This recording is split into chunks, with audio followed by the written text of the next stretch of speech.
Hi, this is Dr. Tom Murtaugh of the Christ Hospital in Cincinnati on behalf of the International Cardio-Oncology Society, presenting highlights from a recent webinar that discussed biomarker use in prostate cancer. The highlight is presented by Dr. Darryl Leong of McMaster University. Dr. Leong is the Director of Cardio-Oncology, and during this highlight he discusses the issues of increased cardiac and vascular death in prostate cancer patients, general poor risk factor control amongst these patients, biomarkers as they are used for both cardiac and oncologic purposes, and he also takes a look ahead at future directions in the field. It's an excellent presentation and I hope you'll enjoy it. Also, don't forget to check out the ICOS website for other educational opportunities, and without further delay, here is Dr. Leong.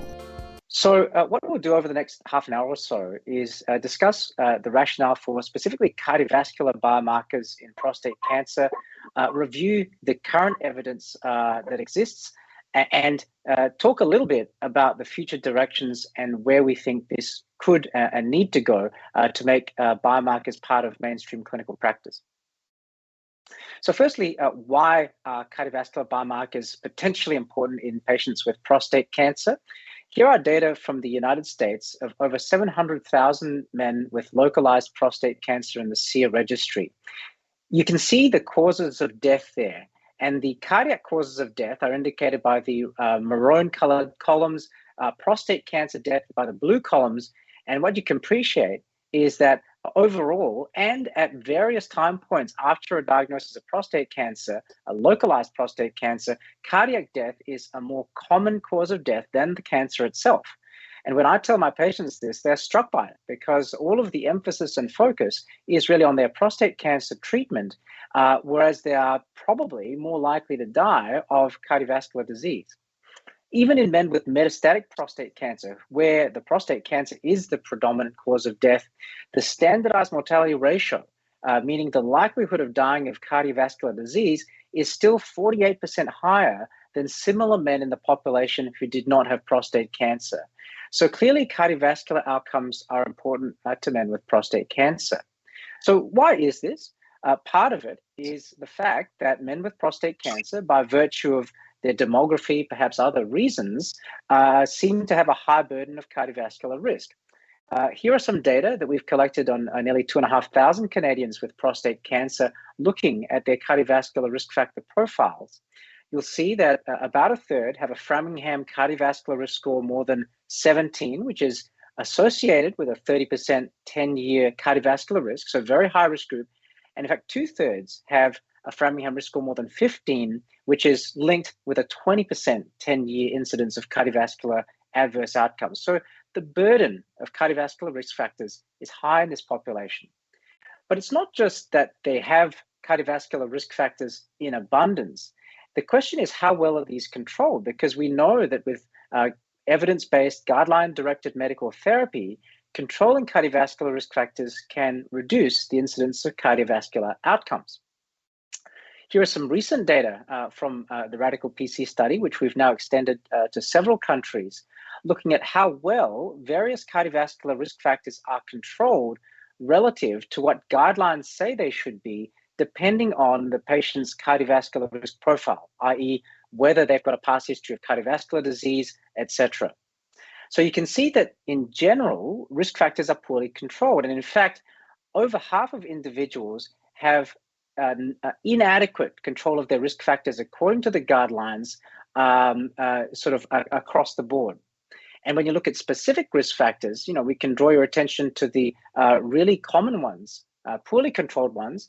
Central adiposity with a high waist to hip ratio is almost ubiquitous in men with prostate cancer.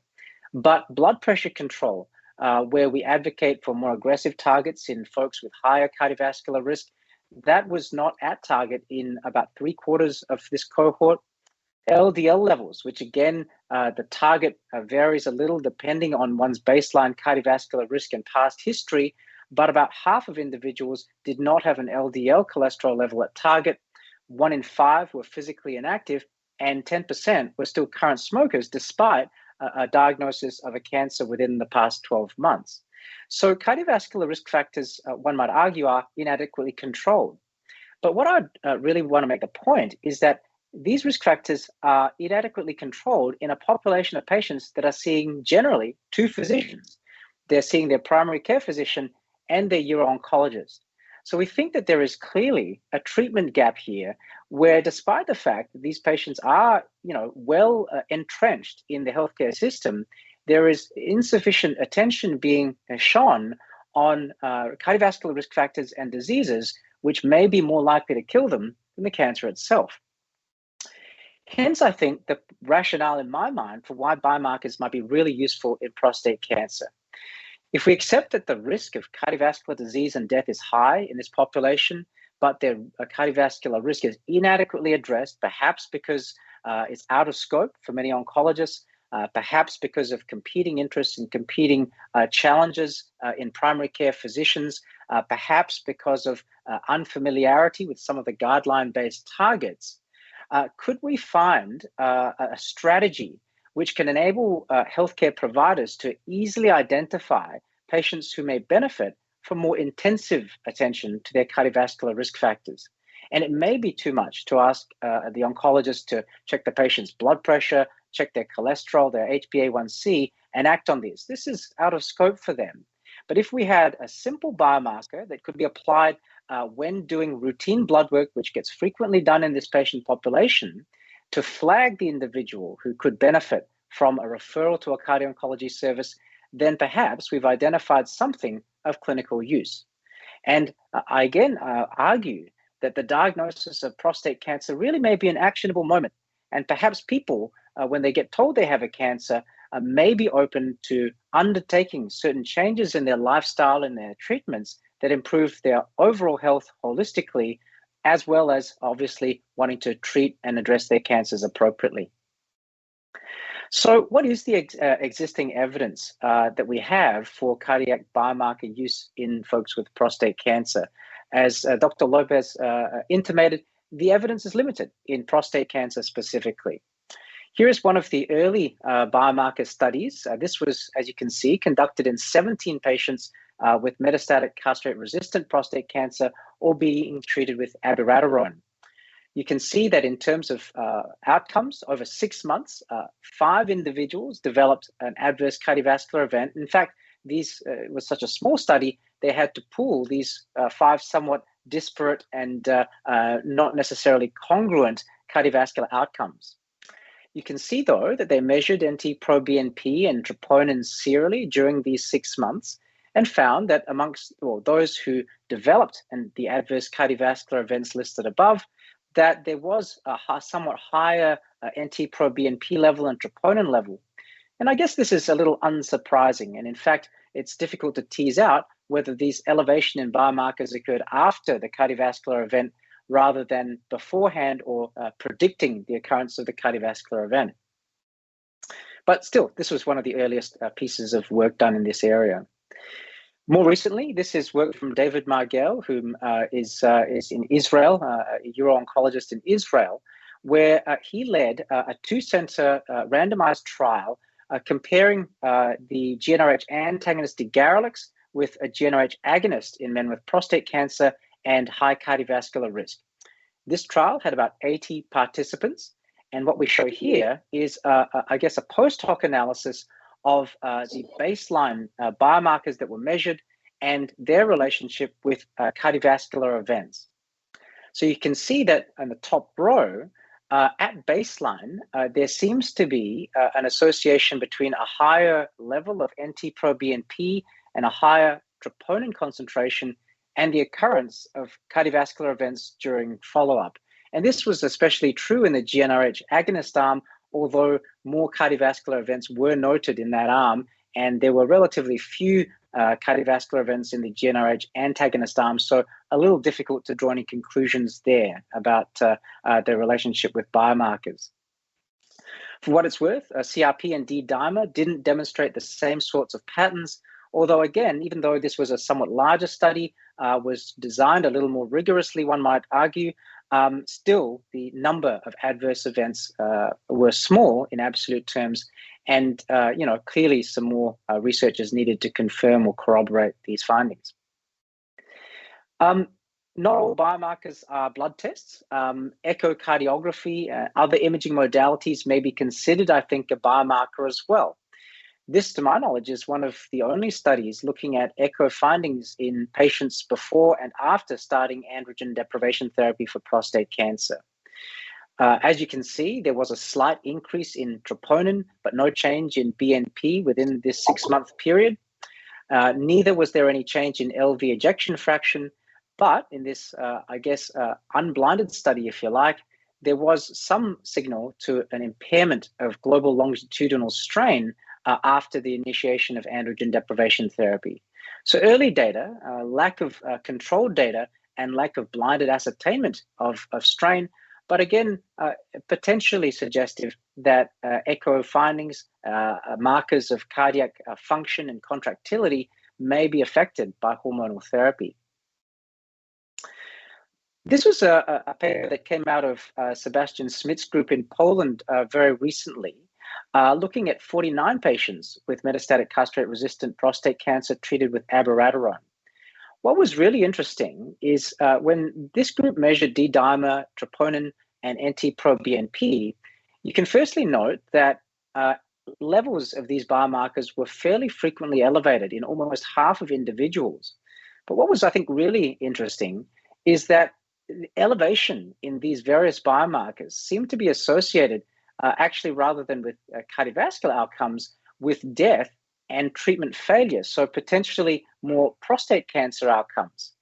And, there's been some thought for a while that some of these so-called cardiac biomarkers are actually quite pleiotropic and maybe markers of more generalized derangements in physiology. And I think it remains to be again corroborated whether these so-called cardiac biomarkers may actually have a role in identifying just poor outcomes in general or poor cancers-related outcomes, even in men with prostate cancer. So to spend a little bit more time on androgen deprivation therapy, because it is such an important part of the management of folks with prostate cancer. Up to 40 or even 50% of men with prostate cancer will at some point in their life be treated with hormonal therapy. And current indications include metastatic disease, as adjuvant therapy for many patients receiving radiotherapy as definitive treatment for prostate cancer, and for those who have biochemical relapse after definitive therapy. So very frequently used cardinal drug. Now, of course, most of you will know that 95% of androgen deprivation therapy is administered through GnRH agonists, where continuous stimulation of the anterior pituitary initially does lead to a surge in testosterone, follicle-stimulating hormone, and luteinizing hormone, which is somewhat undesirable. But this continuous stimulation of the pituitary then turns it off so that LH, FSH, and testosterone levels are suppressed, although there can be seen microsurges in LH and testosterone with repeat injections, and the FSH suppression is not what one would say is complete. The GnRH antagonists, initially with degarelix and now with relugolix, represent a relatively new way of administering androgen deprivation therapy. And by blocking the effects on the anterior pituitary of GnRH, they lead to immediate suppression of FSH, LH, and testosterone, and more prolonged and complete suppression of this hormonal axis. And so, what is the interest for cardiologists in this space? Actually, almost 10 years ago, this was some rodent work from Jonathan Pinthas's lab. Johnny is a close colleague of mine and a uro-oncologist. And they randomly gave these rodents either a sham procedure, orchiectomy, or hormonal therapy with GnRH agonist luprolide or degarelix. What they observed was that the degarelix-treated rodents had a lower burden of atherosclerotic plaque in their aortas and a lower burden of necrotic, so-called vulnerable plaque in their aortas as compared with the orchiectomy and luprolide-treated animals. And so this interesting animal data was really accompanied at the time with some post hoc observations that perhaps the GnRH antagonists led to different cardiovascular event rates than the GnRH agonists. And in fact, recently, we summarized the randomized trials up to PRONOUNCE, which we'll talk about, comparing GnRH agonists and antagonists in humans this time. And we found that there was roughly a 50% reduction in the incidence of adverse cardiovascular outcomes reported in patients randomized to receive a GnRH antagonist as compared with an agonist. And so this, I guess, complements the data from Yoni Pinthas' animal work. Now, the PRONOUNCE trial, which was led by Dr. Lopez, was really a landmark study, I think, because it was the very first large prospectively done clinical trial with a pre-specified cardiovascular endpoint that was appropriately ascertained and verified. This trial was comparing the GnRH antagonist Darryl with GnRH agonist, and men were eligible for enrollment if they had ADT-naive prostate cancer and established cardiovascular disease, including coronary cerebrovascular and peripheral arterial disease. In fact, before randomization, participants had their cardiovascular medications optimized by a cardiac physician, and then they were randomized in an open label manner to Darryl or leuprolide and followed for 12 months with a primary endpoint of mortality, MI, or stroke, and this was the study power there. Now, the trial, as many of you will know, was ended early by the sponsor when 545 of the planned 900 participants were recruited. And at this point, there were 26 outcome events and neutral finding for the comparison between Darryl and leuprolide. But this trial is important for a few reasons, one of which I alluded to earlier. But secondly, it really constitutes a large cohort of patients where cardiovascular outcomes are the focus. And we'll come back to that. But for this point in the presentation, the issue is that even though the findings from PRONOUNCE were neutral, I think there still remains some debate about whether or not GnRH antagonists offer superiority to agonists when it comes to cardiovascular endpoints. And if that is true, and there are ongoing pieces of research to try and show whether or not definitively antagonists offer some advantage, the question is, why might they be advantageous? Well, there is some interest in the potential difference in FSH and LH profiles between the antagonists and agonists as a potential reason for difference in cardiovascular endpoints. And Jonathan Pinthas has a grant from the Heart and Stroke Foundation of Canada to explore this in animal models further to see whether FSH could be a biomarker of adverse cardiovascular events in hormonal-treated animals. So I think this is an evolving field, and we'll see where this leads with interest.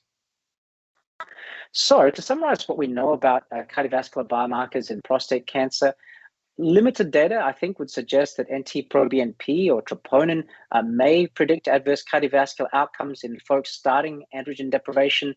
But I think before this becomes prime time, and as we'll get to on the next slides, we need more evidence in this space. There's also some very early evidence that global longitudinal strain may be impaired by hormonal therapy, again requiring corroboration, because these studies are small, the outcomes were not blinded, and really replication in larger numbers are needed. So how much larger should these trials be? What do we need to take biomarkers to the next level where we use them routinely and they become supported in guidelines? I'd like to actually change track to talk about a parallel field. There are a number of cardiovascular biomarkers we use every day. We use LV ejection fraction to determine who should get an implantable defibrillator or cardiac resynchronization therapy. We use troponin to identify folks at high risk of having atherosclerotic heart disease and ischemic heart disease. But another contemporary example is the use of troponin in the perioperative setting. And so this was really driven and endorsed by the guidelines owing to a study called VISION that was led by one of my mentors, PJ Devereaux. VISION was a prospective cohort study to evaluate the occurrence of vascular events after non-cardiac surgery in general surgical populations. And so PJ and colleagues recruited almost 22,000 individuals and measured troponin serially during hospitalization for up to 3 days. they followed these individuals for 30 days after their surgery, during which time 266 of them died. So just over 1% died. I want to draw your attention to 2 points in the table.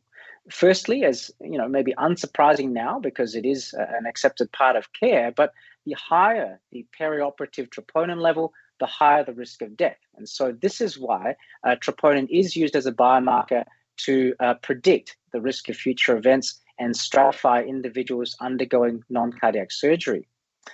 The other point, though, that I'd like to make is the very wide confidence intervals around the estimates of 30-day mortality and the hazard ratios, extremely wide confidence intervals. And this is in a study of 22,000 individuals. And the reason why the confidence intervals are wide are that, there were 266 deaths, but in each of the categories of troponin, the number of participants dying is in absolute terms fairly small. And so you can see that we need very large studies to get good precision in our estimates that will really guide our use of biomarkers.